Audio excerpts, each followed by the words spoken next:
Hello বন্ধুরা, welcome back to my channel. আশা করি তোমরা সকলে খুব খুব ভালো আছো আর আমরাও ভালো আছি। আজকের ব্লগটা এখান থেকেই শুরু করছি। তা এখনই বলবো না যে আমি এখন কোথায় যাচ্ছি রেডি হয়ে, তাহলে চলো বেরোনো যাক। এখন বাজে ওই দুপুর 12:30 মতন। এখন আমি বাড়ি থেকে বেরোচ্ছি।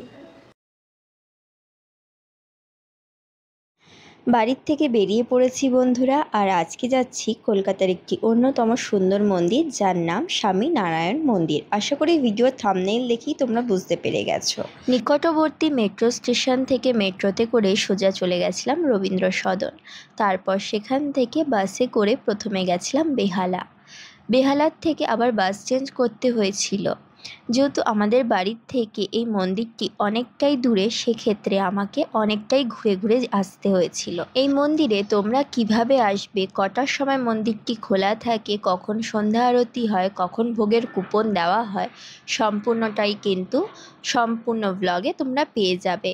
তাই বলবো স্কিপ না করে পুরো ব্লগটা দেখতে থাকুন। চলো আস্তে আস্তে এখন এগোনো যাক। কদমতলায় নেমেছি। বেহালার কদমতলা থেকে আবারও বাসে উঠলাম। এই বাসটি একদম মন্দিরের সামনে দিয়েই যায়। দেখুন বাসটার গায়ে কিন্তু বোর্ডের মধ্যে লেখাই রয়েছে ধর্মতলা, ডায়মন্ড আর ভবানী ভবন। এখন পৌঁছে গেছি স্বামী নারায়ণ মন্দিরে। আর দেখো পুরো রাস্তার পাশেই কিন্তু অবস্থিত এই মন্দিরটি, বিশাল আকার জায়গা জুড়ে।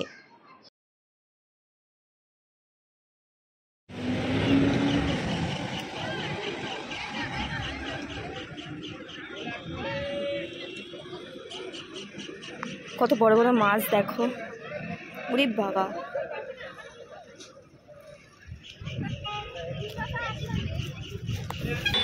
অবশেষে পৌঁছে গেছি আমি স্বামী নারায়ণ মন্দিরে। কিন্তু বাস থেকে নেমে আমার পায়ের অবস্থা খুব খারাপ, মুচকে গেছে আমার পাটা। তা বন্ধুরা, আমি তো এসে গেছি অনেক আগে, প্রায় 1 ঘন্টা আগে পৌঁছে গেছি। এখন এই যে বাইরে দাঁড়িয়ে থাকতে হচ্ছে।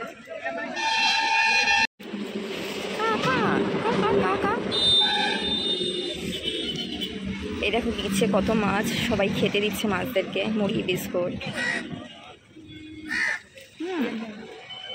বল গেটটা খুলতে বল তাড়াতাড়ি। দেখি প্রায় 45 মিনিট এখানে দাঁড়িয়ে থাকতে হবে, তারপর মন্দিরে ঢোকার অনুমতি পাবো। দাঁড়িয়ে থাকো এখন রোদের মধ্যে।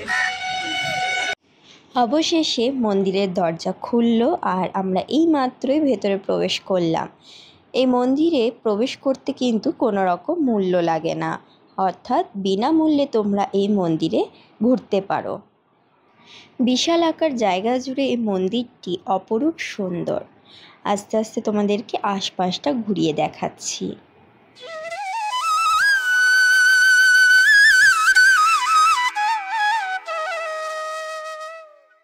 এখানে কিছু গাইডলাইন্স দেওয়া রয়েছে, তোমরা ভিডিওটা পজ করে দেখে নিতে পারো।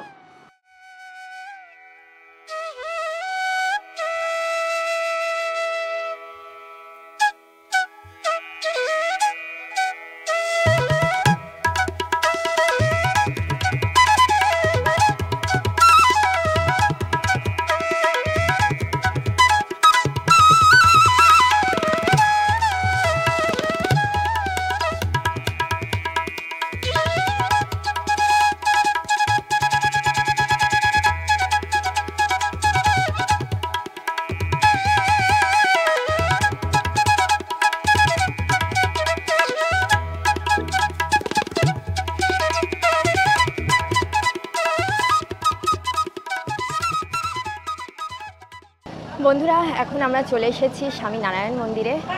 আর এখন বাজে বিকেল 4টে। এই মাত্র মন্দিরের গেট খুললো আর সাথে সাথে ভেতরে ঢুকে বসে পড়েছে একটা নিরিবিলি জায়গায়। এখন অ্যানাউন্স করে বলছে যে মন্দিরের ভেতরে প্রবেশ করার সময় হচ্ছে 4:10 তা এখনও 4:10 হয়নি, 4:03 হয়েছে।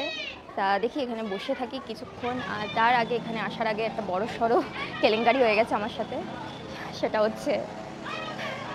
হচ্ছে বাস থেকে নেমে আমার পা মুচকে গেছে। সেজন্য এখানে বসে রয়েছি, দেখি পাটা একটু ঠিক হলেই হাঁটবো। হাঁটতে গিয়ে দেখছি প্রচণ্ড ব্যথা করছে। তো দেখা যাক, বসে থাকি। তা বন্ধুরা এবার বলি যে তোমরা এখানে কিভাবে আসবে। যে কোনো জায়গা থেকে প্রথমে চলে আসবে সোজা ধর্মতলা বাস স্ট্যান্ডে, সেখান থেকে ডায়মন্ড হারবারগামী বাসে চড়ে চলে আসতে পারো এই মন্দিরে। এছাড়া ডেসক্রিপশানে সম্পূর্ণ ডিটেলস দেওয়া রইল কিভাবে এই মন্দিরে তোমরা আসতে পারবে। অপরূপ সুন্দর এই মন্দিরটি, নিখুঁত পাথরে খোদাই করা কারুকার্য। মন্দিরে প্রবেশ করা মাত্রই মন প্রাণ জুড়িয়ে গেছিল এখানকার কারুকার্য দেখে। তোমরাও এসো, খুবই ভালো লাগবে।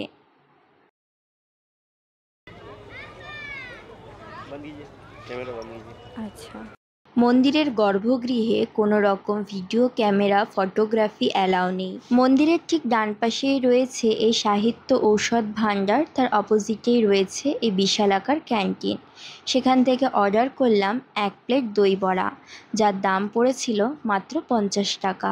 এখানে বাইরের থেকে আনা ফুড অ্যালাউ নেই, সেজন্য এই ক্যান্টিন থেকেই তোমাদেরকে কিনে খেতে হবে। এছাড়া সকাল সকাল আসলে ভোগের কুপন দেওয়া হয়, তোমরা চাইলে ভোগের প্রসাদ গ্রহণ করতে পারবে। আমি যেহেতু বিকেলবেলায় গেছিলাম, সেক্ষেত্রে ভোগের খিচুড়ি পাইনি ঠিকই, কিন্তু ভোগের প্রসাদ ছিল, যা 100 টাকা করে কিনতে হতো। তা আমি আর কিনলাম না, যেহেতু আমাকে অনেকটা দূর যেতে হবে আর আমার কাছে খুব বেশি একটা টাকাও ছিল না। তাছাড়া আমার প্রিয় সাহিত্য ভাণ্ডার থেকে 2টো বই কিনেছিলাম, একটা আমার মেয়ের জন্য আরেকটা আমার জন্য। ক্যান্টিন থেকে বেরিয়ে সোজা চোখে পড়ল এই বোর্ডের দিকে। তাছাড়া এই ক্যান্টিনের ঠিক পাশেই রয়েছে একটা পরিষ্কার পরিচ্ছন্ন ওয়াশরুম, আর এর পেছন দিকেই রয়েছে পার্কিংয়ের জায়গা। তোমরা চাইলে গাড়ি নিয়ে এসে ঘুরতে পারো, এখানে পার্কিংয়ের সুবিধাও রয়েছে। এখানে তোমার ভিডিওগ্রাফি অ্যালাউ নেই, কোনো ক্যামেরা ইউজ করা যাবে না। তা আমাকে ফার্স্ট আমি ক্যামেরা বের করেছিলাম, বাট আমাকে ডাইরেক্ট ভলেন্টিয়ার এসে বারণ করলো যে দিদি এখানে ক্যামেরা ব্যবহার করা যাবে না। তাই সেজন্য এখন ফোনে ক্যাপচার করছি। তা খুবই সুন্দর মন্দিরটা, ভীষণই সুন্দর, তোমাদেরকে বারবার বলবো হাতে সময় নিয়ে এসো মন্দিরটায়, খুবই ভালো লাগবে।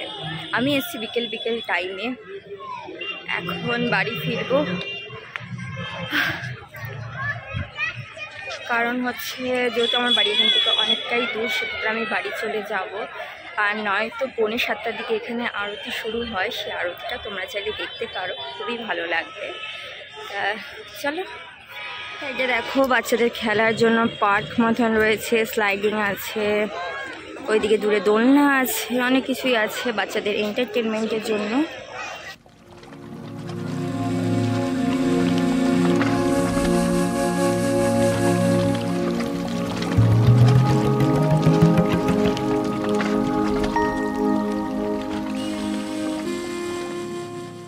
তা বন্ধুরা আমার তো ঘোরা হয়ে গেছে, এখন আমি বাইরে বেরোচ্ছি। বাসে করে আমাকে অনেকটা পথ যেতে হবে। তা চলো।